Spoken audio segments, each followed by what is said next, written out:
Something's nibbling at my toes. Probably I think so. the dog.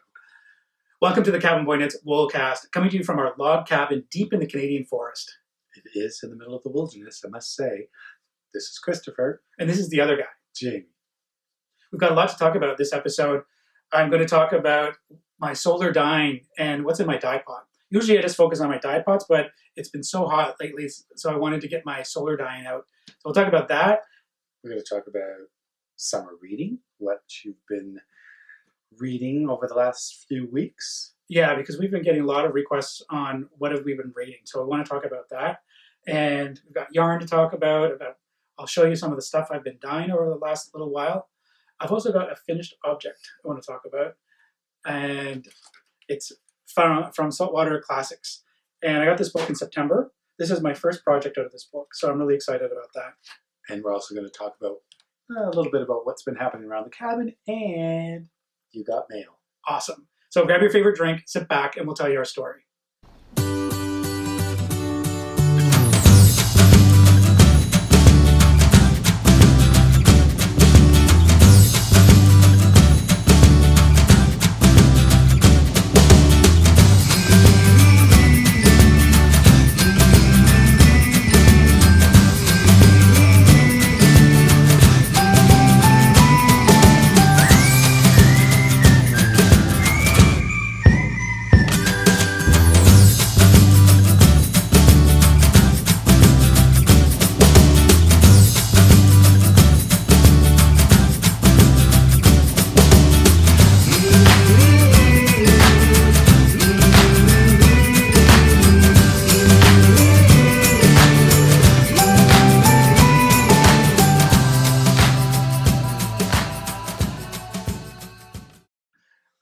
A lot has been going on over the last couple weeks at the cabin, and it's been super hot.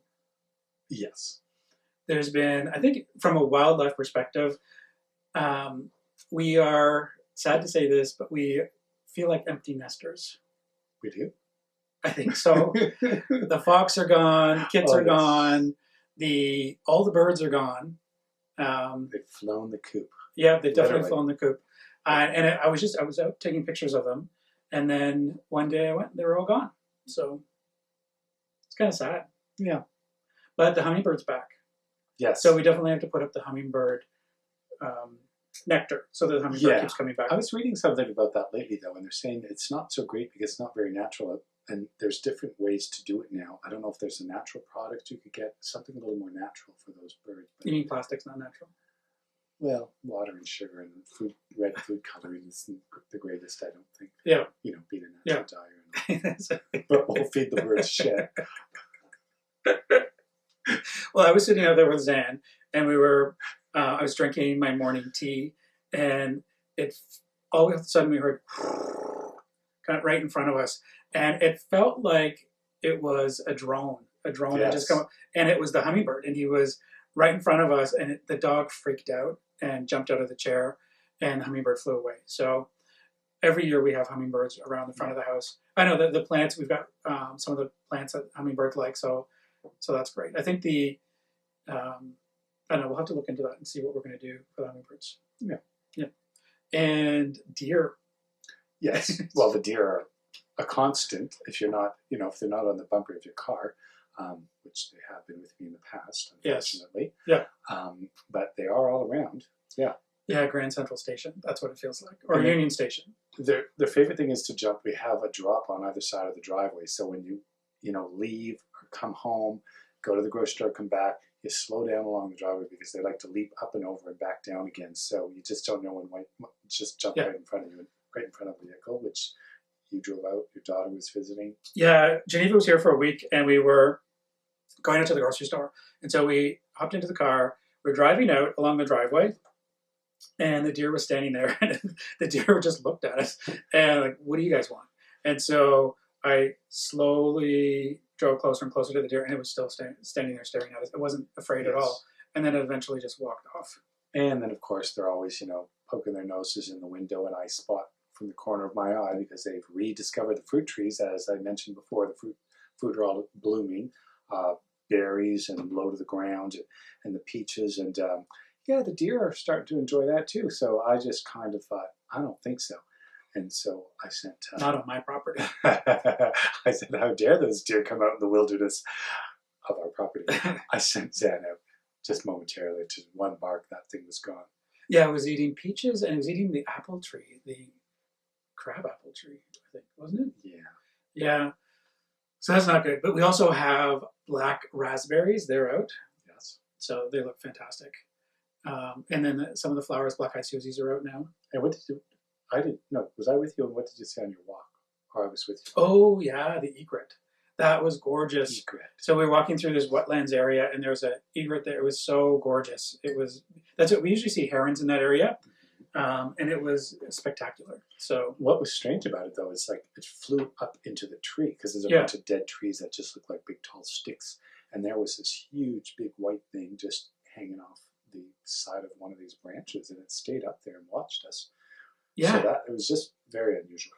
Yeah, I wish I didn't have my binoculars at the time, but it wasn't that far away. But I would have loved to have been able to take a picture of it. He regrets not having binoculars for the egret. It's a very big regret. I do regret that. Yes. You sound like Dr. Seuss. Is there anything else you want to update on? I think that's pretty much it. It's just, I guess the part that felt odd was just not seeing the fox around at all anymore. Yeah, and the other plants are doing well, because remember, I'm watching those sunflowers grow. They're well over 4 feet tall. The only thing is I'm seeing big holes in the leaves. A few things have been munching away at those big leaves. They're about the size of my palm of my hand, and grasshoppers. But I will tell you that it's actually higher than 4 feet. I stood beside it today, and the plants are probably up to here now. Okay, so they're 4'2", because no, he's only 6 5 feet tall. They're way beyond my shoulders, because And there's a couple other plants. What plants? We have the delphiniums. These plants. And lilies are all over the place. Yeah, they keep popping up. Yeah. And again, unsuspecting, because we usually just mow some of the lawn back there, and those red ones down there I've never seen before. Yeah, the red lilies you're talking about. Because I usually mow around those little shrubs that flower, whatever they are. And the bee balm's up as well. Yes, just starting. Yeah. So for the dyers out there, I'll be using the delphiniums to dye with probably tomorrow. So I'll be excited about that, doing that. Black-eyed Susies are up. And Queen Anne's lace is all over the place now. So I'll be dyeing with that. And the bee balm.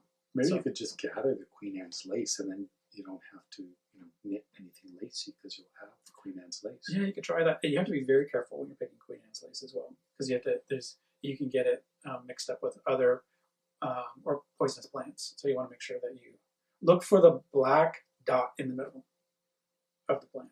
And that's the Queen Anne's lace. That's the Queen Anne's lace. Yes. Gotcha. Yeah. Yeah, you could. Yeah. Do you think you could pass that? If you grab a bunch of them, you could pass that as lace knitting? I don't know. Possibly. Afghan lace knitting. Sure. Yeah.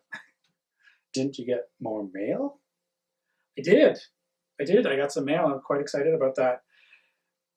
2 episodes ago, I was talking about the Tunis sheep. And this is a program by Longway Homestead. So every month I get a different breed of sheep. And super excited about this month's wool. What you get? Rambouillet. I love Rambouillet. Rambouillet. Well, okay. I could tell you a little bit of history about Rambouillet.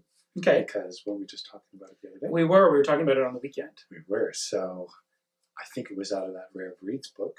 The Rambouillet, I can mention that it originates from Louis XVI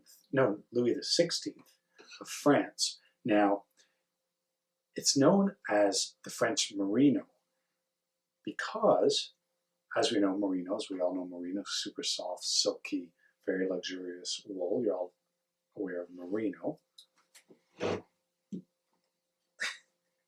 Is that merino? Yes. Oh, okay. So, the merino, originally from Spain, it's one of the oldest breeds established in Spain in the 12th century. Now, they were it was a very well-guarded commodity at the time, and the exports of the merino sheep were banned up until 1786. Now that's when King Louis XVI was able to, or allowed to purchase over 300 sheep from Spain because he was cousins to King Charles III of Spain, who allowed him to take these sheep and import them into France. Now, he developed the Rambouillet back at his national, well, it's called the National Bergerie, which is farmyard. So I the Royal, can't believe we didn't visit that when we were there. I know, I didn't know of it. So the Royal Farmyard, let's call it, but this was on his estate, which was called Rambouillet, which was just outside of Paris, where he spent, you know, it was his country estate.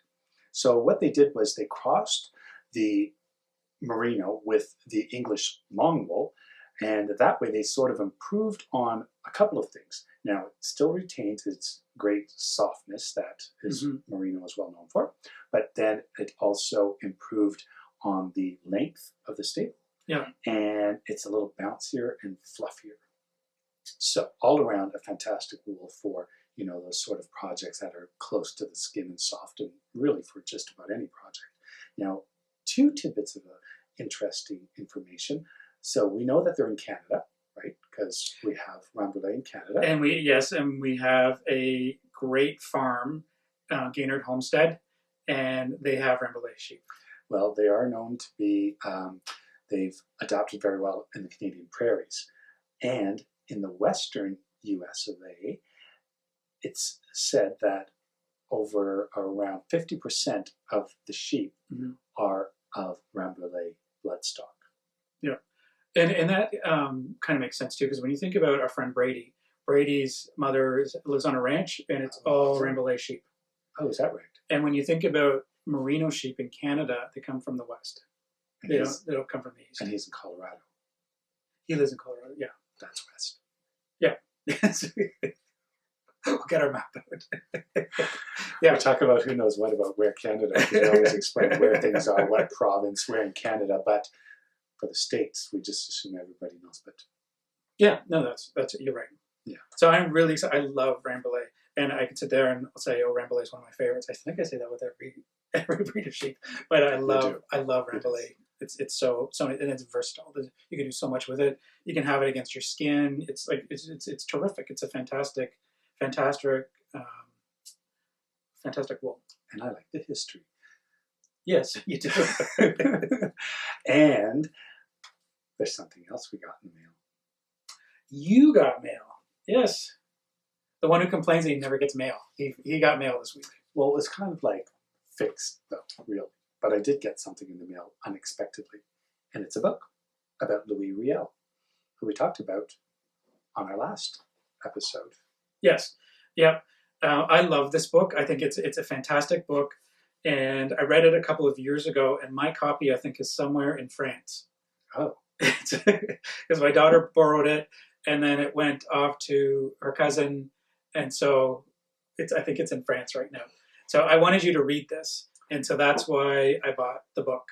Yes, I'm very excited to get into it. It's but be honest, what was your first impression? I said, yeah, but it's a cartoon. I'm like, cartoon? You call it? It's in comic form. Yeah, graphic novel. Graphic novel. Yeah. So this should be an interesting read. It's fantastic, and I will guarantee you it's not the version that you... Well, I don't know. You grew up with a different history version than I did. So this will be really interesting for you to read. I think it's from...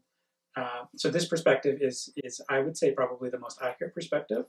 So I'll be interested to hear all about it afterwards. I'll be the judge of that. Yes. But I thought when you were to say, well, it's historically something maybe I would have read in the past, as in, you know, my Archie comics. No. Okay. No. Good. Well, we've been getting a lot of requests on... People have been asking about books. What books do you read? You know, tell me some... What is your favorite dye book? Questions like that. So we thought, you know, it's the summertime. A lot of people do their summer reading in the summertime. So this would be the perfect episode to talk about some of our reads. So what have you been? Well, we've got a bunch of books. I've actually put them into 3 groups because I'm that kind of person. And so we're going to talk about a couple of books that deal with either wool or knitting. And then the second group is going to deal with dyeing. I'll talk about some of the dyeing books. And then the third group is one that you started with the Louis Riel. So just pleasure reading. Pleasure reading. Yeah. Yes. So let's start with the wool books first. Okay. So this book is Vanishing Fleece by Clara Parkes. And Clara is one of my favorite people who I've never met. I've watched, I think, everything she's ever had on YouTube. I've heard her lectures. She's absolutely wonderful. And she's definitely a gem for people in the wool industry because she's not only inquisitive and eager to understand and try out or really test the wool market, but she's also a fantastic writer as well. And so it really helps. Like, it's a great combination of somebody who's that inquisitive, that knowledgeable, with a great personality, and able to put that in a book. And some of you may know her from Knitlandia, which was on the New York bestsellers list. But she was supposed to be at Knit City. And so I was really looking forward to meeting her. I sent her a couple of notes beforehand, just telling her how excited I was to meet her, to talk about wool, everything wool. Have I heard her speak before? You have on YouTube, yes. Oh, okay. Yes, Not yes. anywhere I've been No. with you. No. Okay. No, because I haven't met her yet. And Oh, so I thought you knew her, but you know her. I know her. Okay. Yes, we're best friends who have never met before. I forgot that. In my mind. Social networking. No, I'm looking forward to meeting her one day at one of the festivals. Okay. The book is great. It's basically she's given some fleece, and so we learn about the process of processing the fleece, and the challenges around that. And she's got great insight into some of the challenges that we're experiencing. So I greatly recommend this book. I love it. And Knitlandia is also great. So I actually got 2 books in there for. Okay. And I've been reading a wool book. It's an American history of artisans and innovation in the United States. But I only just started reading it, so I can't tell you a whole lot about it. It's starting off in, I think, late 1600s, early 1700s. It goes farther back than I thought, the history. So I'm looking forward to learning more about the history of sheep and wool and everything about it in the United States. And the interesting thing about this book as well is there's a chapter that talks about the migration of the United Empire Loyalists into Canada. Yes. And so you get an understanding as a Canadian of how our sheep breeds developed in this country. So it's just the insight into the American story around wool is really interesting. So that's also a fantastic book. Yeah, I think one part of that I read, it was one of the largest industries, like huge, massive, like employing thousands upon thousands. And it wasn't until the Industrial Revolution that changed everything in the 40s. I think it was even beginning in the 40s with some of the machinery for weaving, that sort of thing. That changed a lot, and then it just went out of fashion by the 50s, 60s, because this is a short introduction that I read. Yeah. By the 50s and 60s, and synthetic fibers that came out, the wool as we know today, the whole industry Had a huge impact on the wool industry. Nothing like it once was. Which what a lot of us are trying to do now is revive this art form and, mills and the industry altogether. Yep. Did you mention the author, Peggy Hart? No, I didn't know who it was. Okay. It's Peggy Hart. It says so right here. Yeah. She's a lady. So, and I don't know. I'm sorry, I didn't have any history on Peggy Hart beforehand. What we're going to do is in the show notes, we're going to put links to all of these books so people can find them. Very good. Okay, let's move on to the dye books. Okay. You got a lot of dye books to talk about. Well, I'm glad you didn't bring over your whole library. It's just a few chosen. And I would think in our house we have at least 200 books. Do you think more than that? Least. Maybe on the first floor we have maybe 100, but upstairs we have maybe lots, a couple because we just shifted things around. I shifted things around, and I shifted 3 bookshelves. Yeah, so with some of the extra time on the weekends, and thank you for doing that, by the way. You're welcome. It was one of the things I loved was that we've got the bookshelf for all the knitting books and the dye books in one area now of the house on the main floor.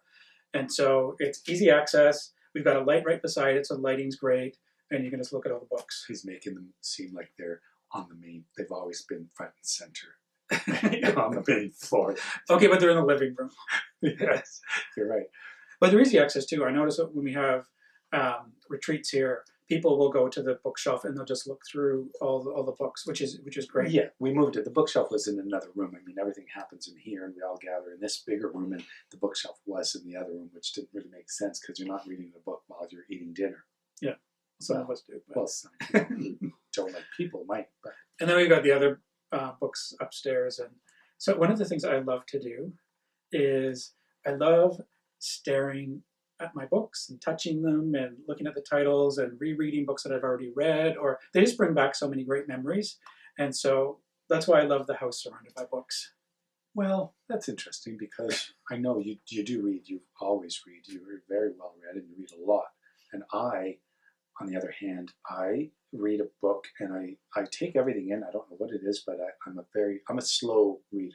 Not because I can't make out the words, but it's like I analyze every sentence as I'm reading, and I just process everything as it goes. So, do you think part of that is the English-French thing? No, not at all. No? Okay. No. I don't mean French people at all. I mean you. Like, are you translating things in your head? No, I'm illiterate in English. No. But I'm just saying, like, are you translating? Oh, not at all. When you're reading not. I mean, French is my first language, I say, because of my course of study. And your first language is usually, like your maternal language or your mother tongue. But we spoke English at home before I even went to French school. So I learned French from kindergarten onward. So I was very well versed in English before I learned French at a very young age. And so that makes me bilingual. But English, I studied journalism and communications and English writing. So my English, I had to work on it a little bit, because a lot of friends noticed that I think I mentioned this before. I did sound a little French Canadian when I was younger, and if now that I mention it, you may pick up on a few things every now and again. Okay.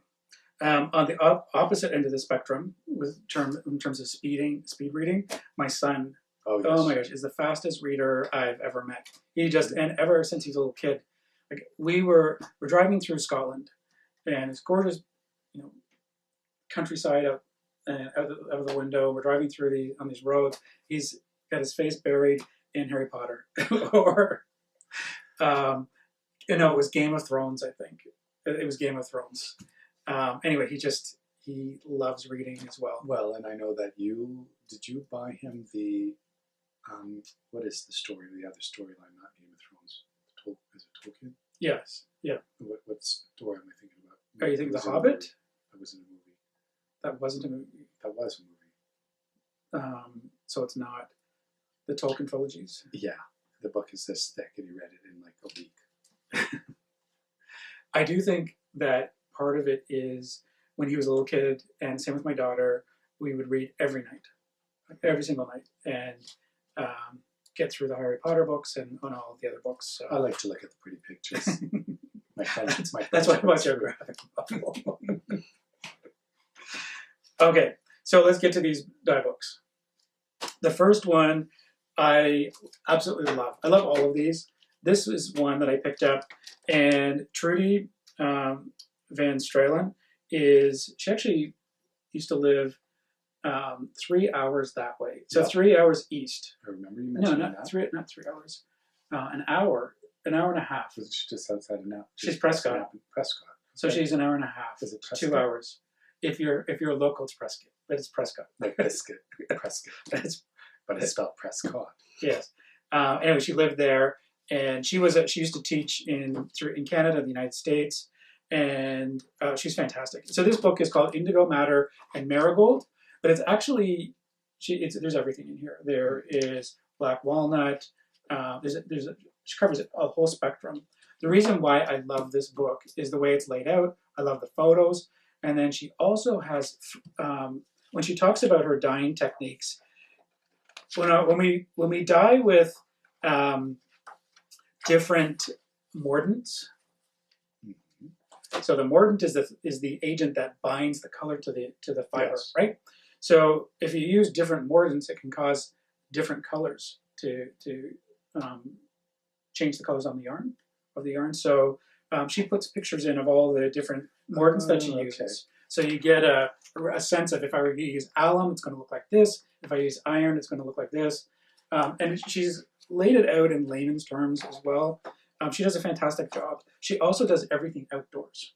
Yeah, that's one thing I do remember about this book, because I did glance through it, and I remember the photos because it had some great photos of her setup, which was amazing. Wood burning, outside fire pits with the huge pots. She had a beautiful setup. Yeah, and even in the wintertime as well, she's dyeing her yarn and putting it out on the snow. I also took, one of the things I took from this book is there's a lot of, I guess, debate on whether or not you should expose your yarn to sunlight when you're drying. Mm-hmm. A lot of people won't dry outside in the sunlight. And her comment is basically, if my yarn can't deal with sunlight on it directly, then there's a problem. And so, I follow the same philosophy. Yes, because you're always hanging it out on the line to dry in the sunshine, and it stays the exact same color it was, and sometimes it's out there for a couple of days.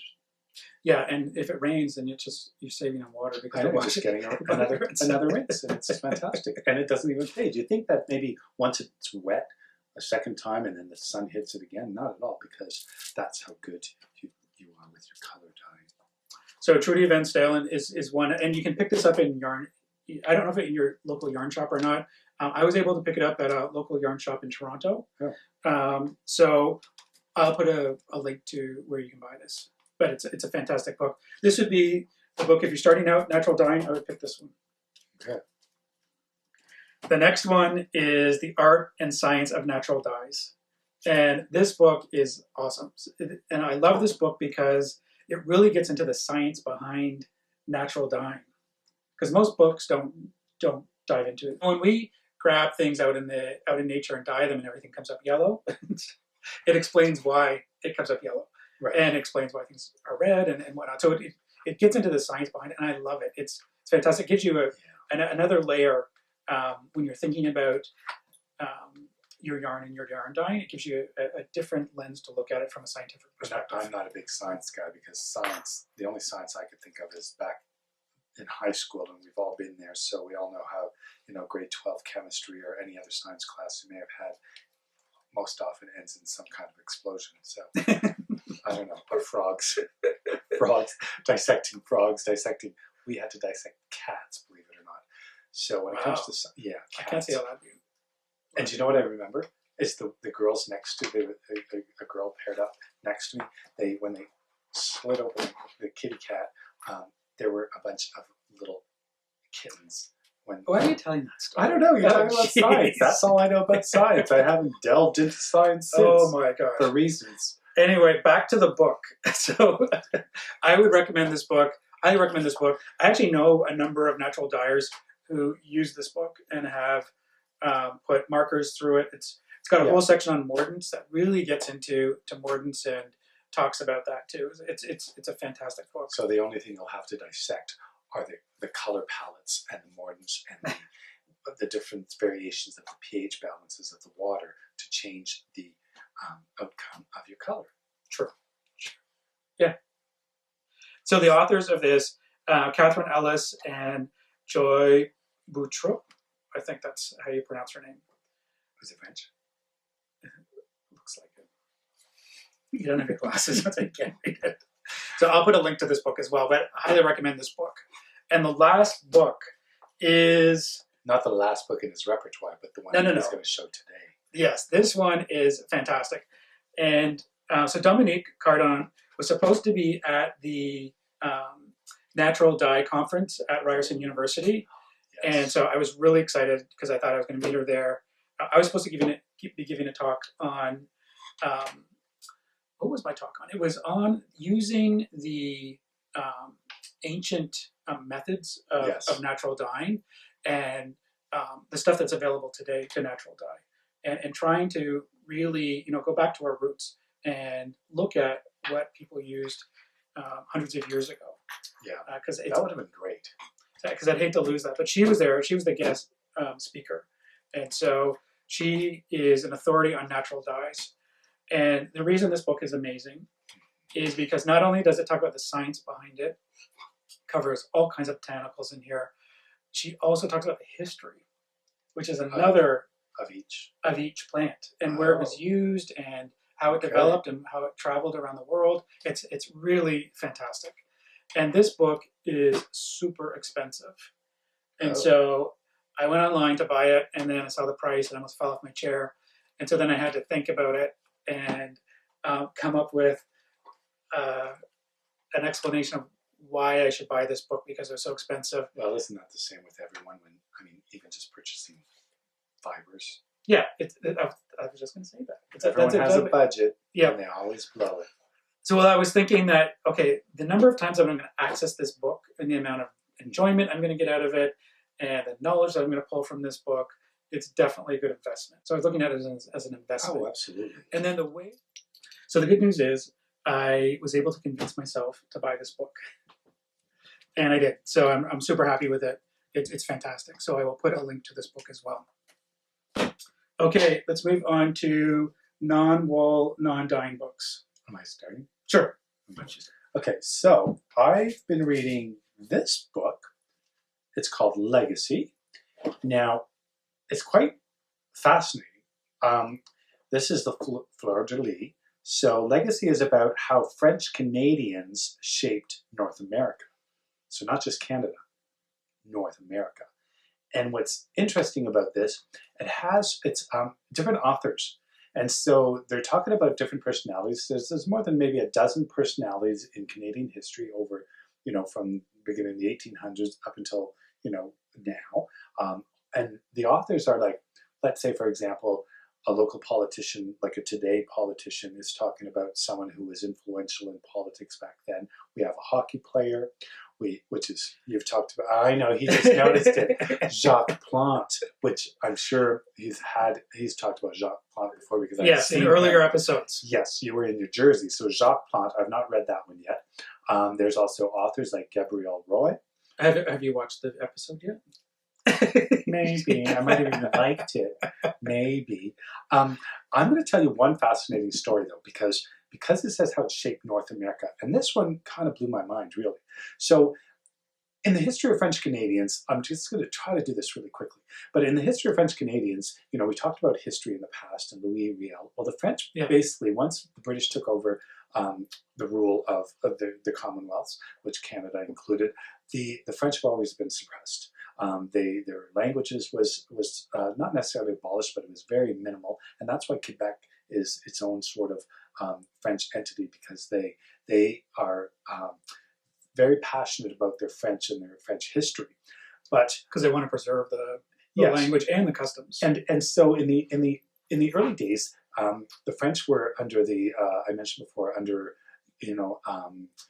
like the old country, where the land, they didn't own the land, it was run by the lords of the land, so they were mostly laborers and farmers, and so they're not thought of as an educated people back then. But of course, people grow, expand. They were very, very business-minded, because a lot of them would have left the farms and then they would go work in the city, like Montreal or Quebec City, and they learned trades. And from there, they could have been store owners and mercantiles and businessmen. So one of these businessmen, they were brothers, and one of them was named Prudent Beaudry, which is very interesting.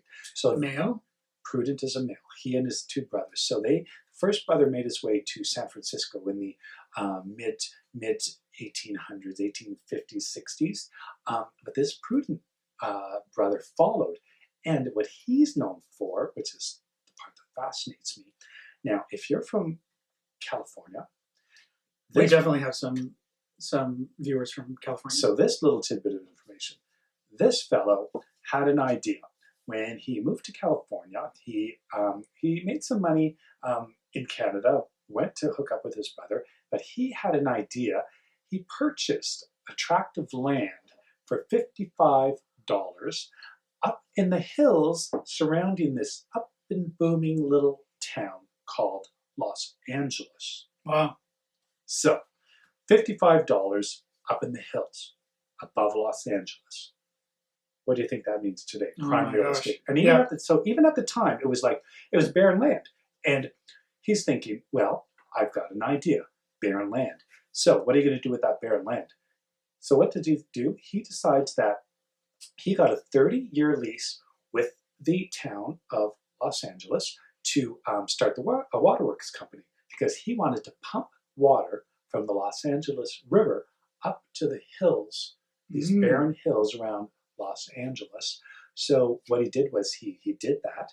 He established these 2 large gardens. One was 8 acres, and that one was overlooking the canyon. So after that, he was able to sell those plotted lands later on and made a lot of money. And then with all of the development, these parks disappeared, but his name did not disappear because he also became mayor of Los Angeles. So you'll find his name, Boutrup, on apparently city streets in Los Angeles, or 1 or 2. Oh wow. And he was Canadian. So this Fantastic. is what's fascinating. And did you mention also that the articles are written by famous Canadians about famous Canadians? Yes, pretty much. Yeah. Yeah. Which is great. So Ken Dryden wrote about Jacques Plante. Oh yes. And the who other, wrote about Kerouac? yeah, the other personality that you might know, if you're a literary fan of Jack Kerouac, that he wasn't necessarily Canadian, but his parents were Canadian. And you mentioned the Loyalists. These are people that were French Canadian that left Canada, and they were in the Mississippi area, or down along the Mississippi. I'm just trying to go by memory now. But he was originally, he's famous for his on the road stories. Now, on the road stories were originally written in French because he had a very French upbringing. Yeah. So his very unusual way of writing was related to him writing in English, but in a French thinking way. And he also mentions how growing up with this French Canadian accent, a little bit of an accent that he had, and his parents especially were, there was a lot of, I guess, would you call it race? It's not necessarily racism, but he was pretty much, they were, somewhat ostracized and looked frowned upon because of their French background, and then coming from somewhere else, which was Canada at the time. So he very much grew up with that. So yeah, he's another personality you may know. Great. Are you going to read? That's my summer read. I'm almost done. There's only a couple of characters I haven't read about. So the last book to finish off our summer reading is The Inconvenient Indian. And this is my daughter's book. Oh. And I asked my daughter if I could read it this past winter. And so she gave it to me, and it's been on my list of things to read this summer. And it's by Thomas King.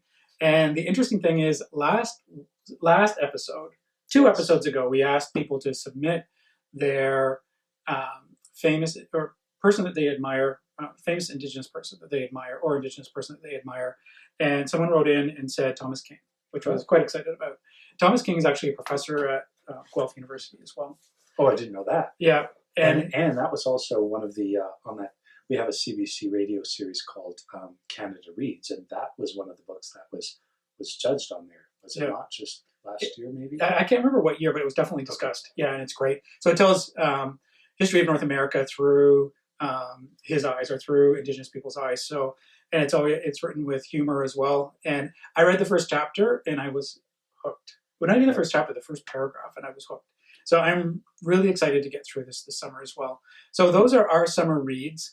We are really interested in hearing from you and what you're reading this summer. So send us a note through YouTube and in the comment section, and let us know what they're reading, because I know other subscribers would also be interested in knowing what people are reading. Yeah, and also any educational books related to, obviously, to wool dyeing, or yes, absolutely, anything to do with fibers. Yeah, we would find it interesting. I always love discovering new books, and well, we've got one more book.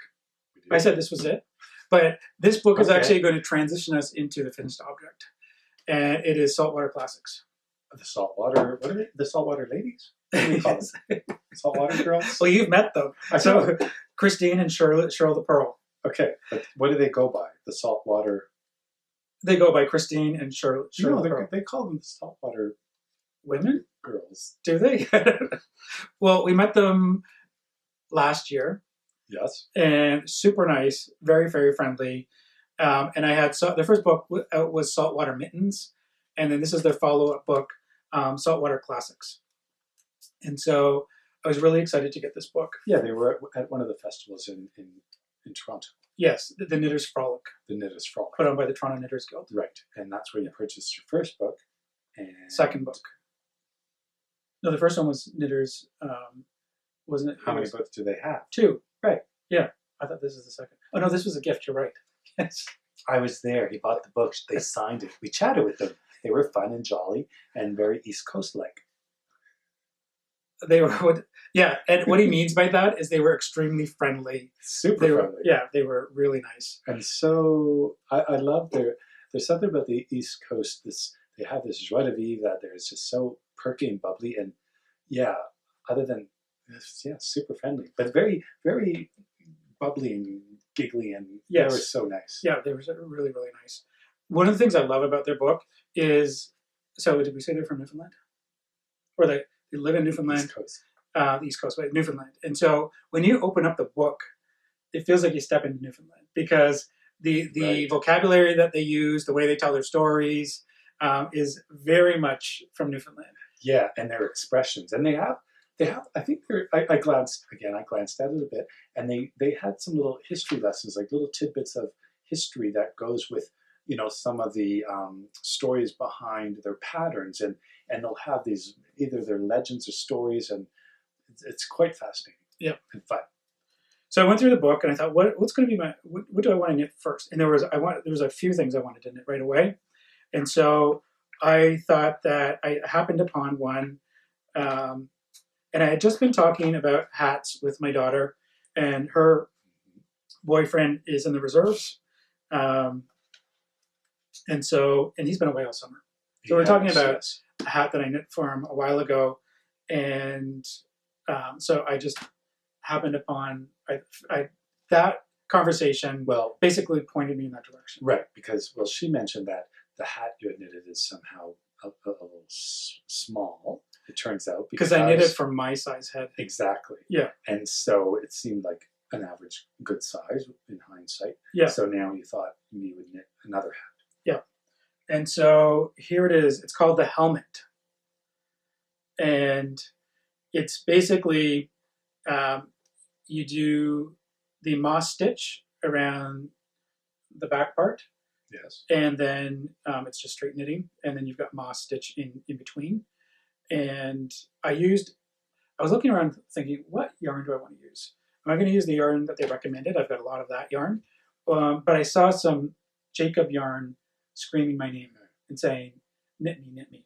So I picked up the Jacob yarn, and I'm really happy with the Jacob yarn. It's fantastic.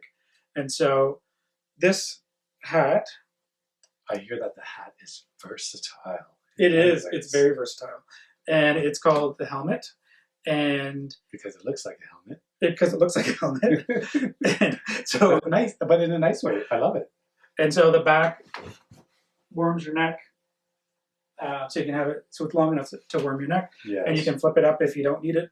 And then you can also spin it around and wear it kind of this way as well. Okay. So do you want to put it on? No, thank you. And also, isn't it somewhat inspired by the Vikings? Does it mention that in the book? It mentions that in the book, and I haven't even covered that yet. But yeah, so you're right. Okay. Well, I could tell you a little bit of a history on the Vikings because this is Newfoundland where they're doing all of this work. Correct? Yeah. So all the books, all the patterns. I missed that part of it. Thank you for bringing it up. But all the patterns in this book are inspired by Newfoundland and either patterns that have been passed on from generation to generation. And really what they wanted to do was they didn't want to lose any of this, and that's why they created the books. Did they recreate some from photographs and that sort of thing? Yes. Too? They recreated them from remnants and photographs, or no, a lot of them, like you say, were passed down through generations. So they needed to create the patterns for them. Yeah. For this, historical. And I knew you'd like this, the helmet hat, because of the history attached to it. Yes, because, as you may or may not know, the Vikings, one of the only North American settlements is in Newfoundland, which on the northern tip of Newfoundland, that's on the east coast of Canada. Now, the Vikings first arrived and settled that area in the, in the 11th century. So about 1,000 years ago, they landed at L'Anse aux Meadows, which is what it's called today. L'Anse is a French word that means like a cove or a bay. It's also like a handle on a teacup. So this sort of bay with the meadows is where they landed. Yeah, now, so if Newfoundland is like kind of like that out in the ocean on its own, it's kind of like on the peninsula. And it's north. So they landed there about 1,000 years ago, and they were established for about they were there for about 10 years, so about a decade. And they were the first European discoverers. Because in our books, when we grew up in school, we were told they were the first ones to find North America, which isn't true. Right. Because Indigenous people were here 10,000 years before. Well, this is what was shocking to the whole history of Canada, really, because we learned history in school as being, in the 1600s, where the first explorer that would have landed. But no, the Vikings were here, so the first Europeans that would have landed in North America at the east coast of Canada. So they were there, like I mentioned, for about a decade. Now, they started doing some excavating and in the early 60s.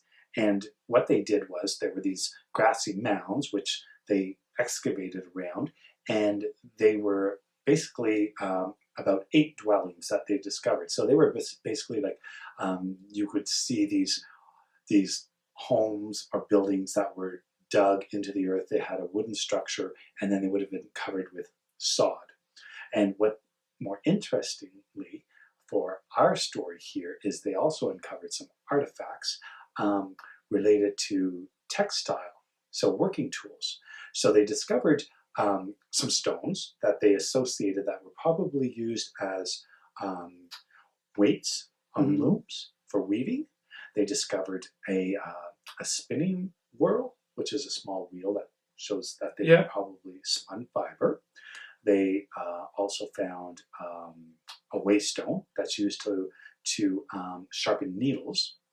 And they also found this piece of a broken bone pin that they think could have been used for nail binding.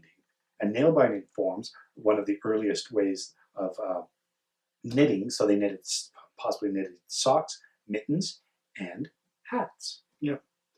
And they didn't find any garments with it. Why do you think that is?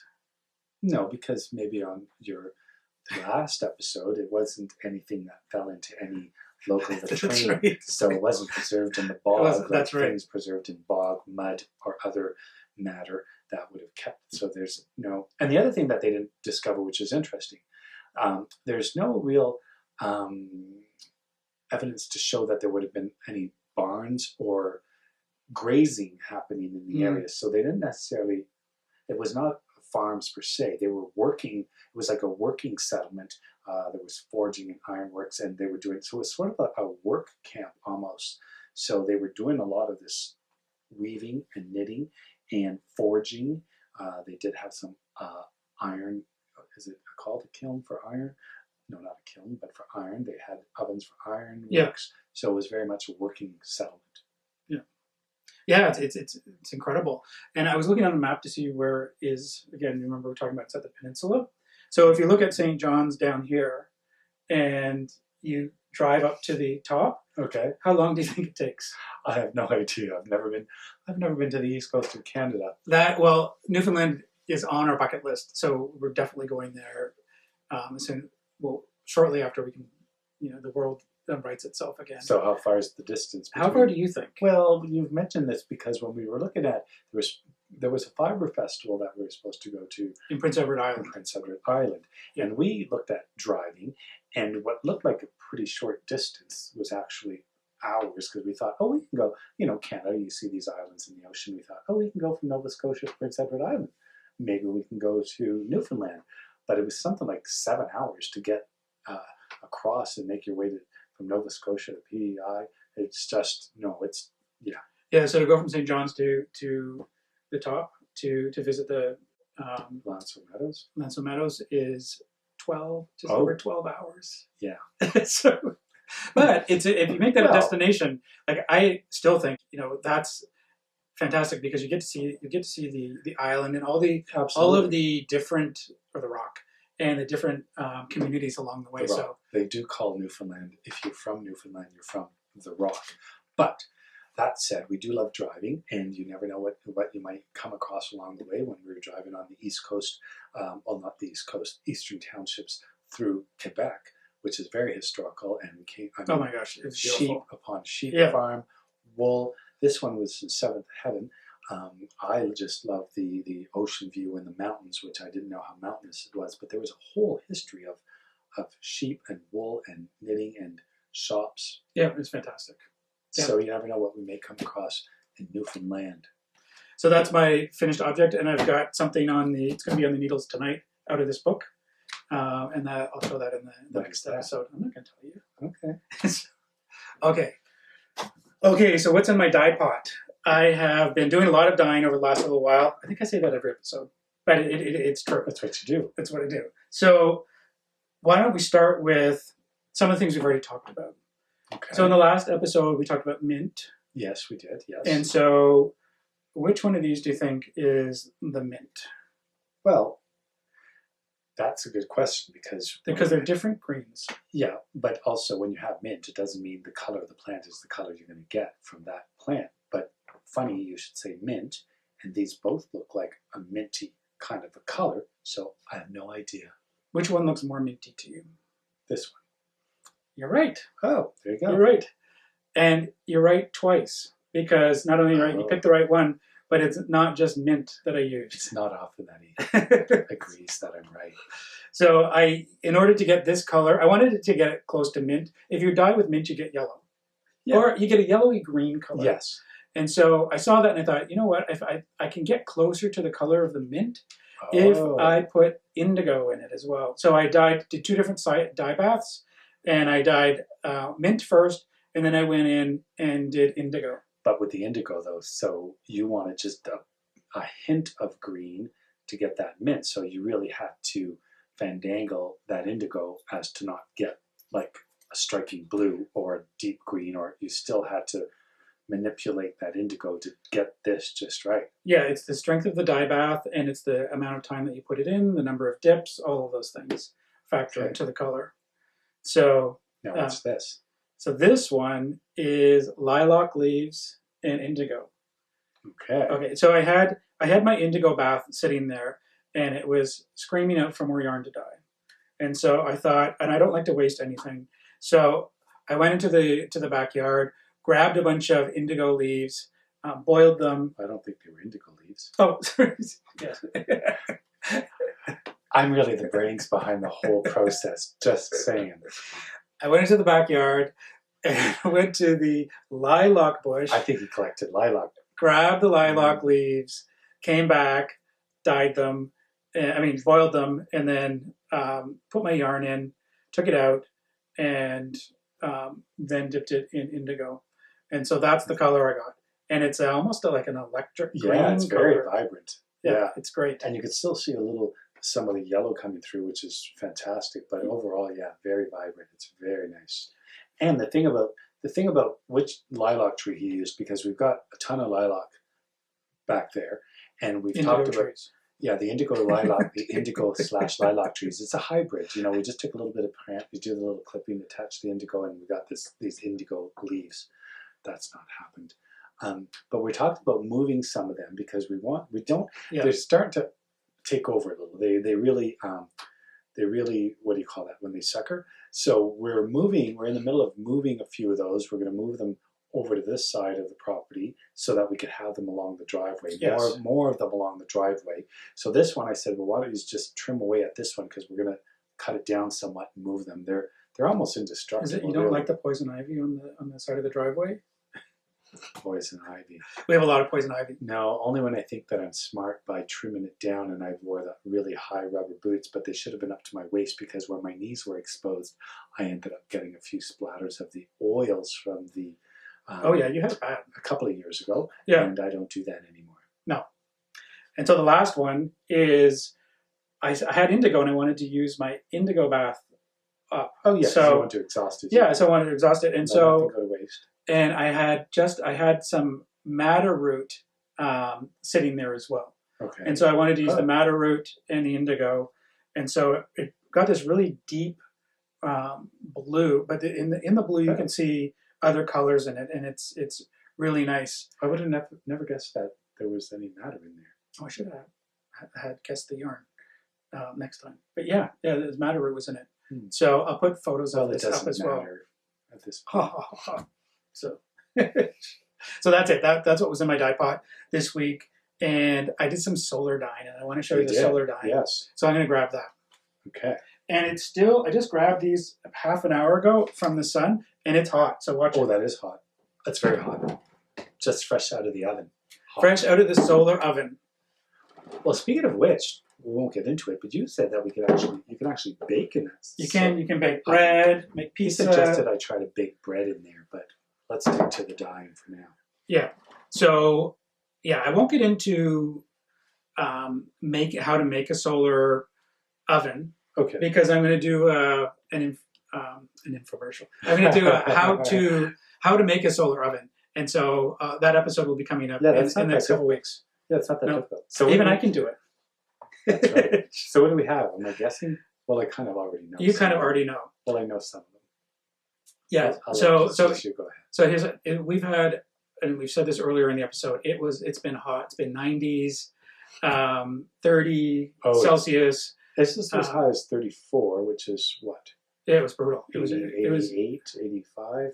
No, we're going up to the 90s. Oh, so it was hot. So anyway, it's been very hot, and I thought this is perfect time for solar dyeing. So what you do is basically find a mason jar, get some yarn.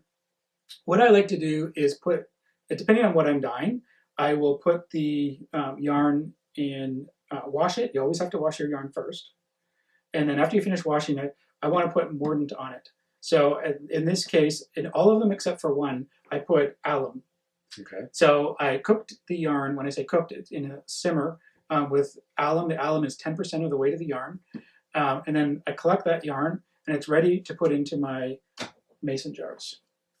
Okay. And so I have on this side, it's purpley. Yeah, it looks purpley red. Which you know what's interesting about this? So the cochineal, before I put the yarn in, it was red, and then with the alum and the yarn going in, it turned to a purpley color.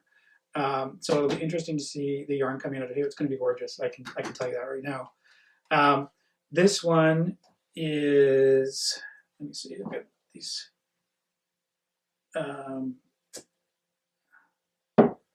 This one is onion, and so when I say onion, it's onion skin that I used for this. I can see that's what that would be in there. Yeah. So you put the onion skins right in with the. I do. It's like your dye pot, only you're doing it in the jar. Yes. So you fill it up with water.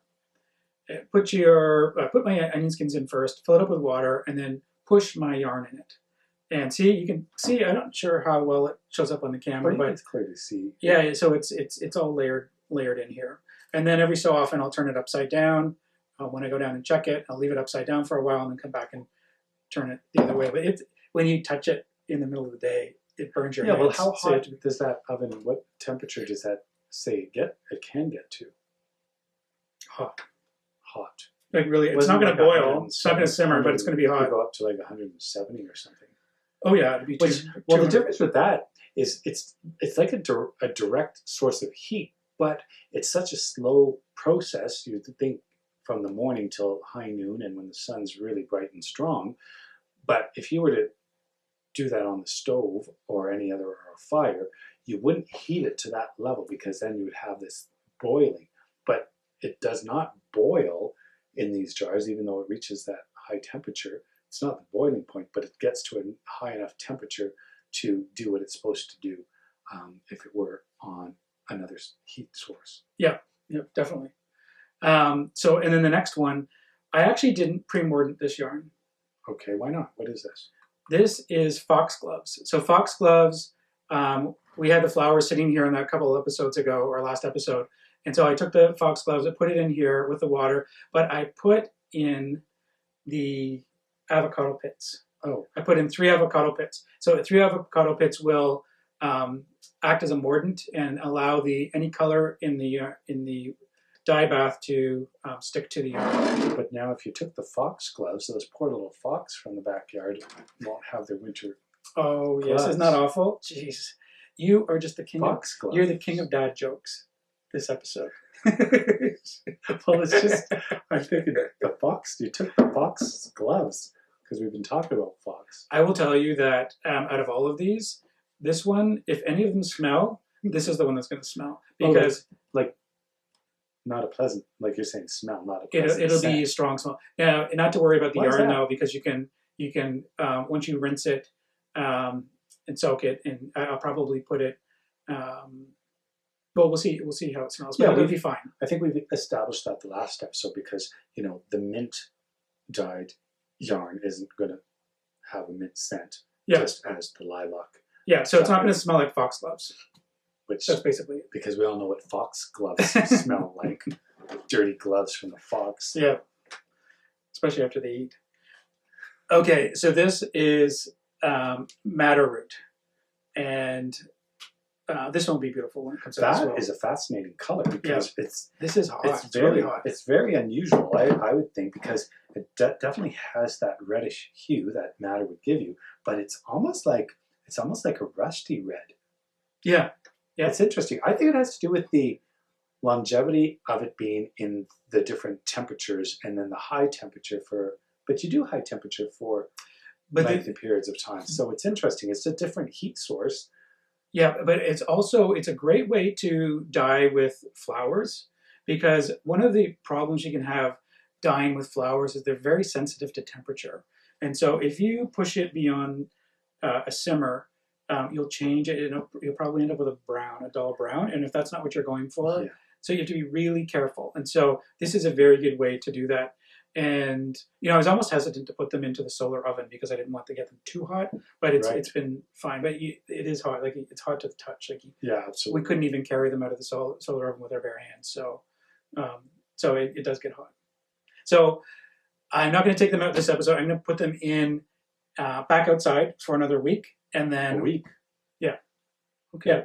And so then we will look at. So they'll be out for about 2 weeks now. Well, I think. Well, there's no real time frame. I mean, the longer you would think that it sits in the dye bath and with the heat, I mean, it's creating. I mean, the process is continuous. Yes. Yeah. I mean, some people do it for days. Some people do it for a couple of days. You can check it. It all depends on the color that you want. At some point, the saturation and the saturation's going, and with the heat, it can't absorb anymore. Right. So it's maxed out. It's maxed out. Yeah. So the next episode, I will show you what the yarn looks like out of our I'm very excited. jars, out of our mason jars.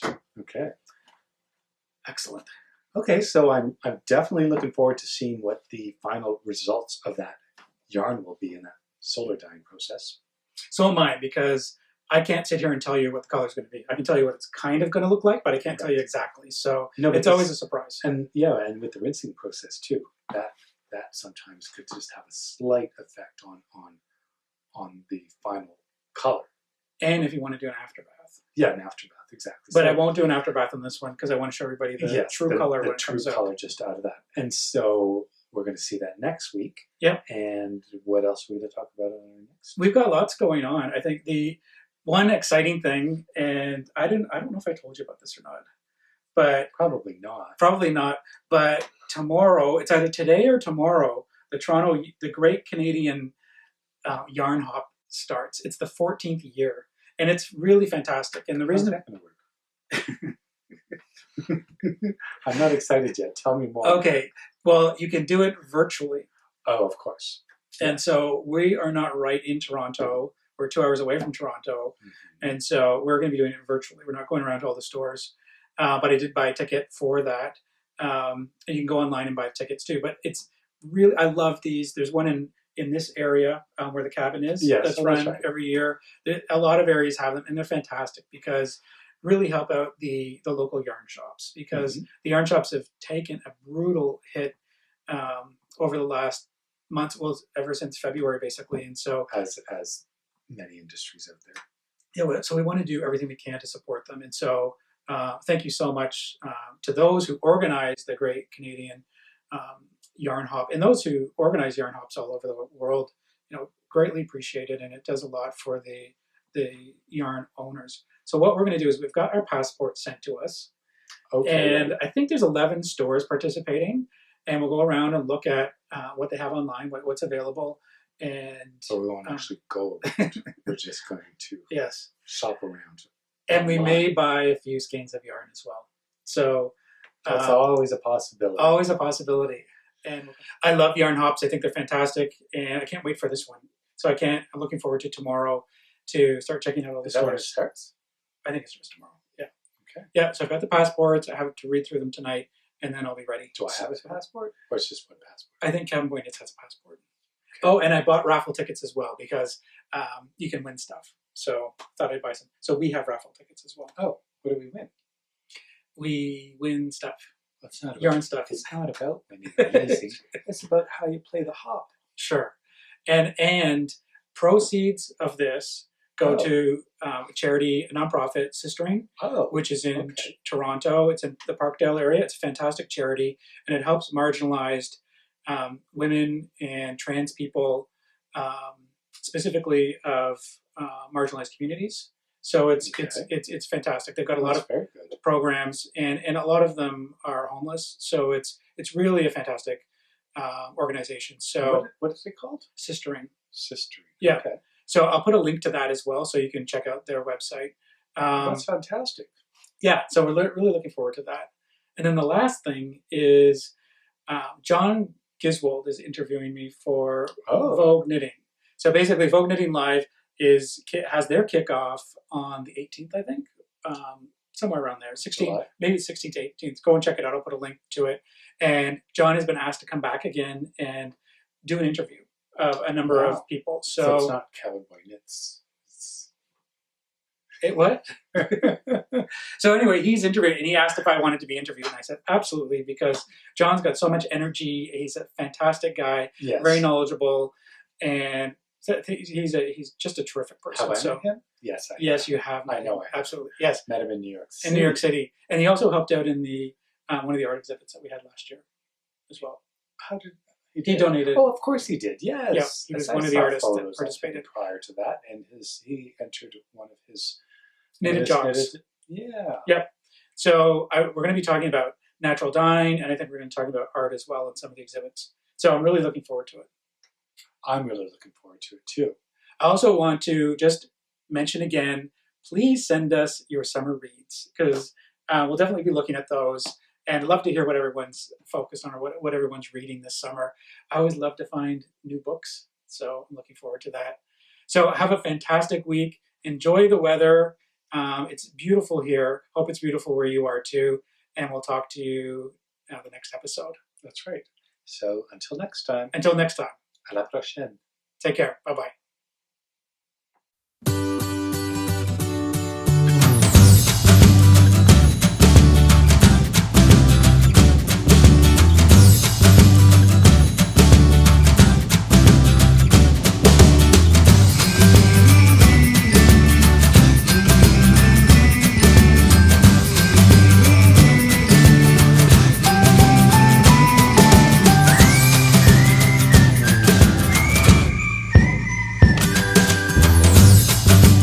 Is with this book. Hey, who popped up from underneath the table?